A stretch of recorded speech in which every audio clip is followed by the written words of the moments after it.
Hi friends, आज की class में हम पढ़ेंगे रोम्बस समचतुर्भुज। ठीक है, इसकी क्या क्या प्रॉपर्टी है, एग्जाम में कैसे क्वेश्चन पूछे जाते हैं वो मैं आज आपको बताऊंगा।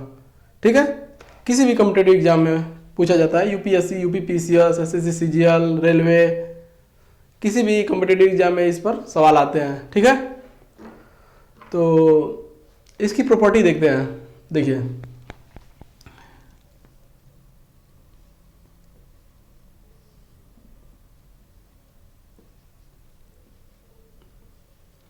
ये एक टाइप का समांतर चतुर्भुज है। ठीक है, इसकी ये भुजाएं क्या होती हैं, पैरेलल होती हैं एक दूसरे के। ठीक है, पॉइंट नंबर 1 इसमें नोट करिए आप, चारों भुजाएं बराबर होती हैं। चारों भुजाएं बराबर होती हैं। ओके, पॉइंट नंबर 2, जो इसके विकर्ण होते हैं ना, ये विकर्ण एक दूसरे को 90 अंश पर काटते हैं। ओके, ये भी 90 और ये भी 90। ओके, विकर्ण एक दूसरे को लंबवत काटते हैं, डायगोनली। विकर्ण एक दूसरे को लंबवत काटते हैं।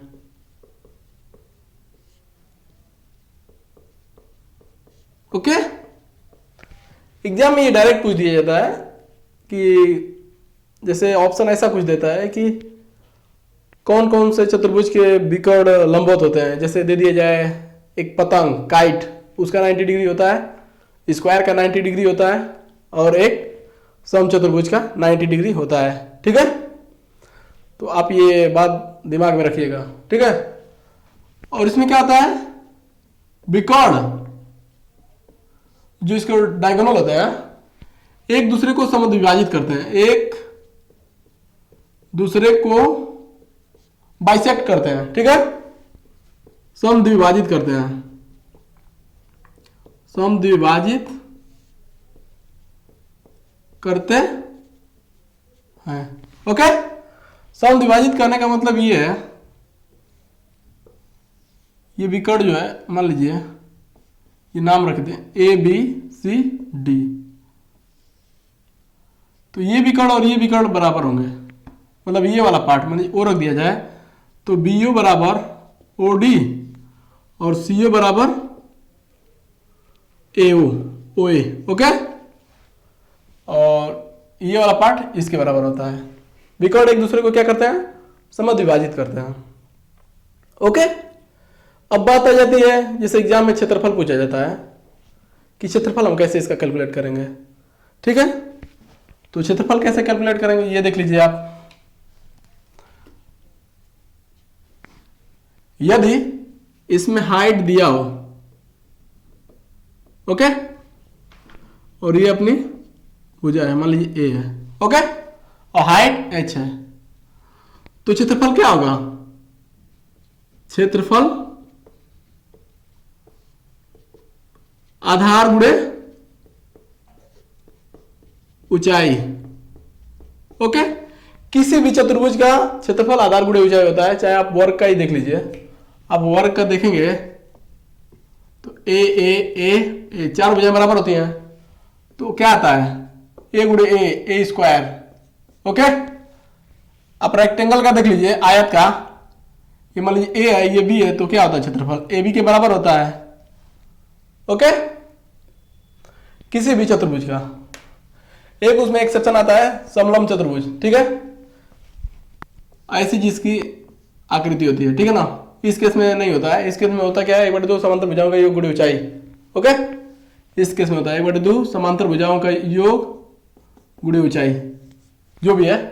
ठीक है, ये जब पढ़ेंगे तो हम देख लेंगे। इसका क्षेत्रफल आधार गुणे ऊंचाई, यदि इसके डायगोनल दिए हो, डायगोनल फॉर्म में क्षेत्रफल कैसे निकालेंगे, क्षेत्रफल मान लीजिए, तो उस केस में क्या होता है, हाफ d1 इंटू D2। ये क्या है, विकर्ण है, परस्पर विकर्ण है, ये विकर्णों की लंबाई है, विकर्णों की लंबाई। ओके, ये 5 पॉइंट और नोट कर लीजिए। चार भुजाएं बराबर होती हैं, विकर्ण एक दूसरे को क्या लंबवत काटते हैं, विकर्ण एक दूसरे को समद्विभाजित करते हैं, क्षेत्रफल यदि हाइट दिया हो तो आधार गुणा ऊंचाई से निकाल लेंगे, नहीं तो इसका यदि डायगोनल विकर्ण दिया हो तो दोनों विकर्णों का गुणनफल बटा 2। ठीक है, इसके बाद कुछ और पॉइंट हम देख लेते हैं। ओके, इसको आप नोट कर लीजिए।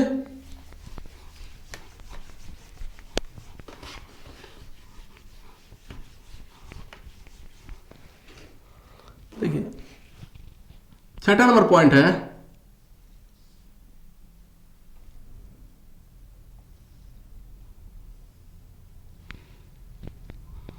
ये ए, ये बी, ये सी, ये डी। छठा नंबर पॉइंट ये है कि संगत कोणों का योगफल 180 अंश के बराबर होता है। संगत कोणों का योगफल, संगत कोणों का योगफल 180 अंश के बराबर होता है, 180 अंश के बराबर होता है।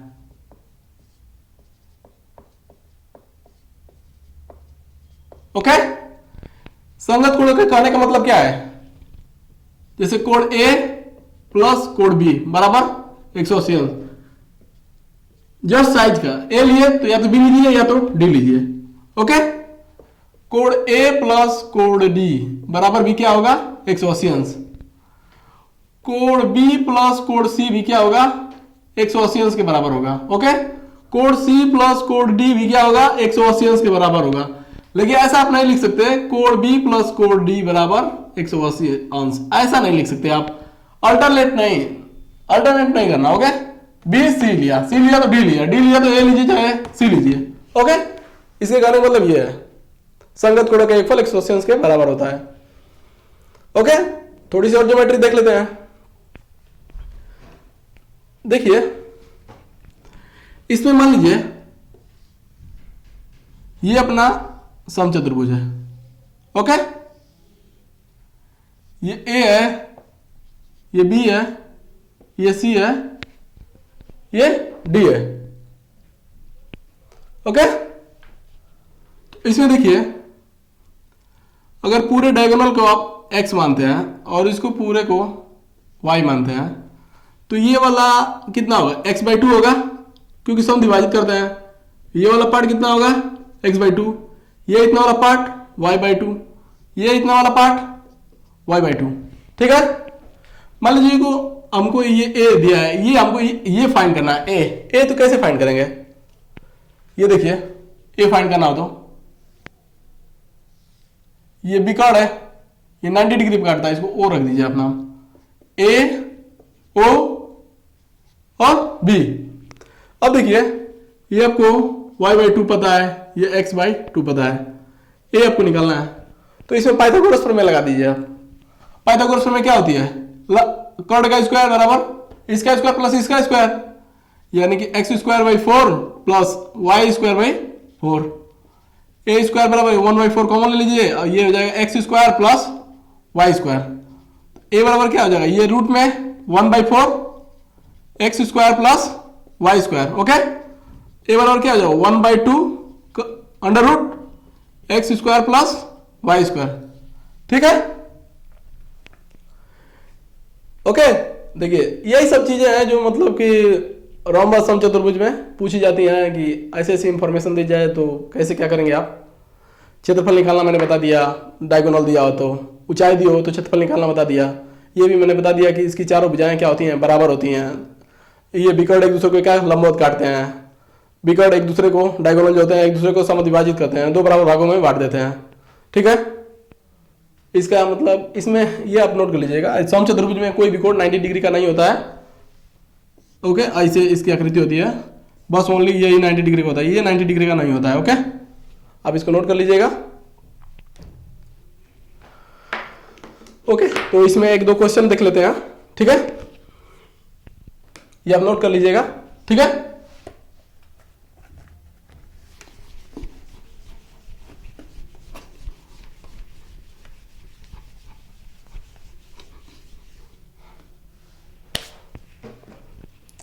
एग्जाम्पल ये मान लीजिए, एक डायगोनल की लंबाई मान लीजिए कि 6 दी है और एक डायगोनल की लंबाई मान लीजिए दी है 8। ओके, तो इसका एरिया कैसे निकालेंगे?